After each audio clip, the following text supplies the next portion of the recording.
welcome to test knowledge মৰমৰ ছাত্ৰ ছাত্ৰীসকল আজিৰ ভিডিঅ'ত আমি পাৰ্ট 2 আলোচনা কৰিম এটা chapter number 9 studying with library office base class 10 ৰ আইটি সাবজেক্টৰ আগৰ ভিডিঅ' তোমালোকৰ যিখিনি আছিল শৰ্ট কোৱেশ্চনখিনি মই এইখিনি গুটেখিনি ডিসকাস কৰিছো তোমালোকে দেখা নাই তোমালোকে ভিডিঅ'টো চাই লবা পাৰ্ট 1 ভিডিঅ' বুলি আছে তাৰ পৰা তোমালোকে ডেসক্ৰিপচনত তাৰ পৰা চাই লবা ডি নম্বৰত দিয়া আছে আনসাৰ দা গিভেন কোৱেশ্চন তলত দিয়া কোৱেশ্চনবোৰৰ উত্তৰ দিয়া এক নম্বৰ দিছে ডিফাৰেন্সিয়েট বিটুইন তলত দিয়া মানে ডিফাৰেন্স লিখিব লাগে এ নম্বৰ দিছে memo and varchar data type memo data type and varchar ডাটা টাইপৰ ডিফাৰেন্স মেমো ডাটা টাইপটো মই কিছু আগতে কৈছো তোমালোকৰ ডেসক্ৰিপচন কিবা এটা লিখাৰ কাৰণে তোমাৰ মেমো ডাটা টাইপটো ইউজ কৰা হয় লাৰ্জ মানে বহুতখিনি কিবা লিখিবলৈ আৰু যদি তুমি বেৰকাৰটো ইউজ কৰা হয় তোমালোকৰ স্মল সাইজ ডাটা মানে কি হয় লেন্থ বিলাক মানে সৰু লেন্থ তাতে তোমাৰ এটা নাম লিখিব লাগিব এইখিনি কাৰণে তুমি কি কৰিলা নিজৰ মানে বেৰকাৰ ইউজ কৰিলা তোমাৰ এড্ৰেছ লিখাৰ কাৰণে তুমি কি কৰা মেমো ইউজ কৰিবা এড্ৰেছৰ কাৰণে অলপ বেছিকৈ লাগিব সেইকাৰণে মেমো ইউজ কৰিলা data type store up to the maximum length of the indicate by user মানে কি কৰিবা maximum তোমালোকৰ যিমান কি লেন্থ লাগে সেইখিনি তোমালোকৰ ইয়াতে কৰিব লাগিব ইউজাৰ কৰিব যে মানে ডাটা ক্ৰিয়েট কৰিব memo data type stores large length data type then the bearcar memo data type কি কৰিব large data type to তোমাৰ কি কৰিব স্টোৰ কৰিব তোমাৰ bearcar কৈ বেছি স্টোৰ কৰিব ইয়াতে কৈছে store up to the specific length কি কৈছে স্পিক না store up to the specific length এটা থাকিব এটো লেন্থৰ যিমানখিনি থাকিব যেনেকৈ তোমাৰ নাম 30 টা দিছে 30 টা লেটাৰ দিছে তাৰ ভিতৰত তোমাৰ নামখিনি এন্টাৰ কৰিব লাগিব তেনেকৈ লেন্থ এটা দিয়া থাকে specific bearcar data type store small length data than the memo কৈ কি কৰিব কম data type ইউজ কৰিব তোমালোকে আৰু পইণ্ট লিখিব পাৰা এতে require more memory space মানে এতে বহুত memory space ইউজ কৰা হয় require less memory space bearcar কি কৰা তোমাৰ কম memory space তোমাৰ ইউজ কৰা হয় বি নম্বৰত দিয়া আছে number and decimal number is used to store integer value of the any length মানে কি হয় তোমাৰ যিকোনো লেন্থৰ মানে বহুত দীঘলীয়া সংখ্যা মানে লিখিব পাৰিবা ইয়াতে নাম্বাৰত আৰু নাম্বাৰত কি নহয় তোমালোকৰ সো এইখন তোমাৰ নাম্বাৰ আছে 565 786 আৰু ইয়াতে সো एग्जांपल এটা আছে তোমাৰ ইয়াতে কি পয়েন্টত ন পয়েন্ট এনেকৈ যে দিবা 0.23 তাতে তোমালোকৰ ইয়াতে নহব জানা তোমালোকৰ নাম্বাৰত নহয় এইখিনি তোমাৰ ডেসিমেলত হয় পয়েন্টত ভ্যালু বিলাক decimal use to store the decimal or float value মানে তোমালোকৰ যেটো পয়েন্টত ভ্যালু থাকে ফৰ एग्जांपल 65.87 ইয়াতে আকৌ দিছে 7868.86 এইবিলাক তোমাৰ পয়েন্টত আছে কাৰণে এইবিলাক আমাৰ কি হয় ডেসিমেল ভ্যালু বুলি কোৱা হয় C number designing view and database data set view মানে ডিজাইনিং ভিউ আৰু ডাটা সেট ভিউৰ মাজত তোমাৰ ডিফাৰেন্স কি চোৱা ডিজাইনিং ভিউটো কি হয় the designing view used to design the structure of table এটা টেবল তোমালোকৰ কেনেকৈ স্ট্ৰাকচাৰ বনাবা সেই কাৰণে তোমাৰ কি হয় ডিজাইন ভিউটো ইউজ কৰা হয় ডিজাইন ভিউ আকৌ তোমাৰ কি ডাটা সেট ইউজ কৰাৰ কাৰণে হয় data set view used to enter the value in the table মানে টেবুলৰ ভ্যালু তুমি যেতিয়া এন্টাৰ কৰিবা সেই কাৰণে তোমাৰ কি হ'ব ডাটা সেট ইউজ কৰা হয় ডিফাৰেন্স মানে এটা কি হয় এটা স্ট্ৰাকচাৰ অফ টেবল মানে টেবুলৰ স্ট্ৰাকচাৰ কাৰণে এটা আমাৰ কি হয় enter da value in the table তোমালোকৰ টেবুলত ভ্যালু এন্টাৰ কাৰণে কৰা হয় ইয়াৰ পিছত আহিলে 2 নম্বৰত দি আছে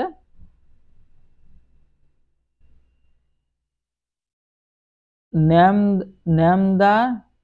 menu item present on a base user interface মানে কি ডাটাবেসত তোমাৰ ইউজাৰ ইন্টাৰফেসত তোমাৰ থাকিব যে তাত মেনু আইটেমত কি থাকিব মেনু আইটেমত তোমাৰ কি থাকিব যেনেকৈ তোমাৰ ইয়াত আছে হোম আছে এটো তোমাৰ কি হয় ওপৰত থাকিলে আমি কি বুলি কয় টাইটেল বাৰ এতে কম কি হয় মেনু বাৰ বুলি কোৱা হয় মেনু বাৰ যা মেনু বাৰত কি থাকে দা মেনু বাৰ এপিয়াৰ বেলো দা টাইটেল বাৰ তলত থাকে তোমাৰ আগৰ ভিডিঅত মই দেখাই দিছো কত থাকে ইবিলাক গুটেখিনি কত থাকে মানে তোমালোকৰ এই ইউজাৰ ইন্টাৰফেস কি থাকে title bar menu bar status bar কিনি ইট কন্টেন্ট 7 মেনু আইটেম মানে সাতটা থাকিবতে file edit view insert tools windows and help এই সাতটা থাকিব তোমালোকৰ মেনু বাৰত থাকিব 3 নম্বৰ দিছে level of the component title bar database pane task pane status bar of the library office base user interface তোমালোকে যদি লাইব্ৰেৰী অফিস ইউজাৰ ইন্টাৰফেসত তোমালোকে এইবিলাক কেনেকৈ তোমালোকে চাবা যেতিয়া তোমালোকে লাইব্ৰেৰী অফিস খুলিবা ডাটাবেসত তোমালোকে এনেকৈ দেখা পাবা এটা চোৱা তোমালোকে মই দেখা এটা আছে ওপৰত কি থাকে তোমাৰ ওপৰত থাকিব টাইটেল বাৰ একেবাৰে ওপৰত থাকিব তোমালোকৰ টাইটেল বাৰ এখানে হৈ গল তোমাৰ টাইটেল বাৰ এই ওপৰত যেনেকৈ থাকিব ফাইল নেম যিখন থাকিব তোমালোকৰ ডাটাবেস নেম যিখন থাকিব ডাটাবেসৰ এখানে টাইটেল বাৰ ইয়াৰ পিছত আমাৰ কি থাকিব এখানে হৈ গল তোমালোকৰ মেনু বাৰ থাকিব এখন হৈ গল তোমালোকৰ টাস্ক পেন এখানে হৈ গল তোমাৰ ডাটা সেট পেন আৰ এখানে তোমালোকৰ মেন দুটা ভাগত ভাগ কৰা হয় ইফালে এটা ভাগ থাকিব ইফালে আৰু এটা ভাগ থাকিব আৰ তলত যিখন থাকে এখানে আমি কি বুলি কও স্ট্যাটাস বাৰ এই যেনেকৈ তোমালোকে দেখি আছে এখানে আমি কি বুলি কম এখানে আমাৰ স্ট্যাটাস বাৰ এখানে হৈ গল স্ট্যাটাস বাৰ যেনেকৈ সেম টু সেম ডাটাবেসতো থাকে আর এখানে যে দেখি আছে এখানে তোমার কি হয় এখানে তোমার স্ট্যান্ডার্ড বার এখানে তোমার কয় standard bar title bar menu bar standard bar এইটো টাস্ক প্যানেল এটা কো ডাটা সেট প্যানেল তলত থাকিব স্ট্যাটাস বার তোমালোকৰ মই দেখাই দিছো আগৰ ভিডিঅ তোমালোকৰ যদি চোৱা নাই এটা চোৱা এই গুটেখিনি তোমালোকৰ ইয়াতে আছিল মই বুজাই দিছিলো ইউজাৰ ইন্টাৰফেস তোমালোকে কি থাকিব এই টাইটেল বাৰ আছে এই মেনু বাৰ আছে স্ট্যান্ডাৰ্ড বাৰ আছে তাৰপিছত স্ট্যাটাস বাৰ আছে গুটেখিনি তোমালোকৰ ইয়াতে মই দেখাই দিছো question number 4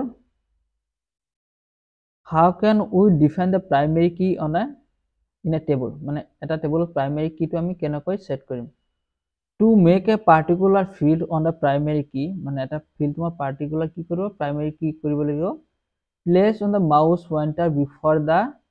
field name fieldৰ মানে ওপৰত তোমালোকে কি কৰিব লাগে mouse pointer ৰাখিব লাগে সেন ইভেন্ট আইডি থাকিব পাৰে তোমাৰ ৰোল নম্বৰ থাকিব পাৰে তাতে তুমি এটা ফিল্ডত থোৱাৰ পিছত ৰাইট ক্লিক দেন দা পপ আপ মেনু এপিয়াৰ তেতিয়া আমাৰ কি পপ আপ মেনু আহিব পপ আপ মেনু তোমালোকৰ বহুত অপচন থাকিব তাৰপৰা সিলেক্ট দা প্ৰাইমেৰী কি তাৰপৰা প্ৰাইমেৰী কিটো তোমাৰ সিলেক্ট কৰিব লাগিব a key icon appear before the field name and indicating that is a primary key এখন তোমালোকৰ ফিল্ডে কি কৰিব ইন্ডিকেট কৰিব এটা প্ৰাইমেৰী কি বুলি তোমালোকে দেখা দিব যাতে এইটো ফিল্ডত তোমালোকৰ প্ৰাইমেৰী কি সেট হৈছে